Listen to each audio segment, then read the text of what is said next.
this is a true story that happened with a caller to Islam from Egypt called Amru Khalid. He said, 3 days ago, I received an email from a young lady from Australia. And the email reads as follows, and I quote, I am a young Lebanese lady that has a Muslim father and a Christian mother. For the first 10 years of my life, I lived in Lebanon. Then we migrated to Australia, which brought an end to my relationship, to my connection with the Middle East. I am currently 22 years of age. And after migrating to Australia, my association with my religion also ended completely. The only thing I know is that I am a Muslimah. That's it. I don't know what the Quran looks like. I don't know how to pray. And the religion plays no significance in my life. My mother and father separated, each one remarrying another person. I entered university. My mother and father left Australia, leaving me behind alone with no family, no brothers and sisters. I know nothing about my ancestry in Lebanon. I lived alone and I had to work to spend on myself. I attended university in the morning and worked at a bar in the evening. I have a boyfriend and have not left out any haram except having done it without any shame. I am fully westernized. I know a little bit of Arabic. And because I am extremely beautiful, I joined the beauty competition in New Zealand and won in this competition. I am planning to join a bigger competition in New Zealand, and I am currently modeling for magazines. During this time, I used to visit a Lebanese family residing in Australia.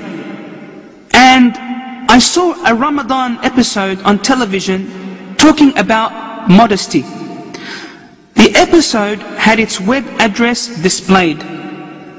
I went through a nervous breakdown.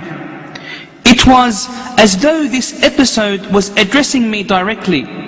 I am sending you this email to ask, is it possible for Allah to accept me?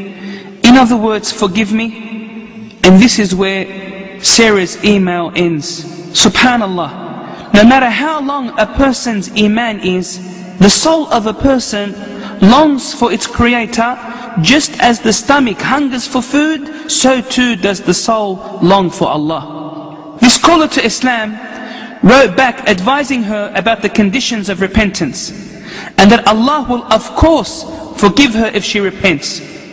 2 days later, she contacts Amru Khalid and she says, I have repented to Allah, and I have left my boyfriend and promised never to see him again. After another 2 days, she contacts him and she says, I want to learn how to pray.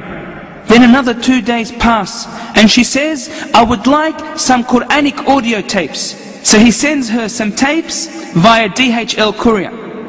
A week goes by and he doesn't hear from her until she contacts him and informs him that she has retracted her beauty title of that particular city. Then came the surprise. She contacted him saying, I have put on the hijab. However, the story does not end here. 2 days after putting on the hijab, she experiences sharp pain. So she goes to the doctor, who diagnoses her with brain cancer and that her days are limited. She enters the hospital to be operated on. The success rate of this operation, as informed by the doctors in Australia, is 20%. This is what the doctor said. As for Sarah, listen to what she had to say. She said, I am pleased to meet Allah. I am happy that I repented prior to finding out about my illness. I don't know whether my mother and father will know about my situation. If I live, I will support your website, for this website is my window to Islam. Inna lillahi wa inna ilayhi raji'un. To Allah we belong, and to Him is our return. May Allah have mercy on Sarah, who died at the age of 22.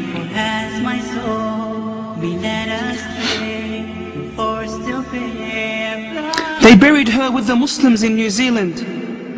Prior to her death, she sent a short letter to Amru Khalid saying, I lived far away from my Lord for 22 years, but I repented and turned back to Allah 3 weeks ago.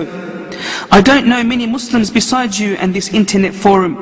I urge you to make dua for me that Allah has mercy on me and to forgive me. Make dua to Allah to guide my mother, for she does not know anything about me. Signed, Sarah. كل نفس ذائقة الموت.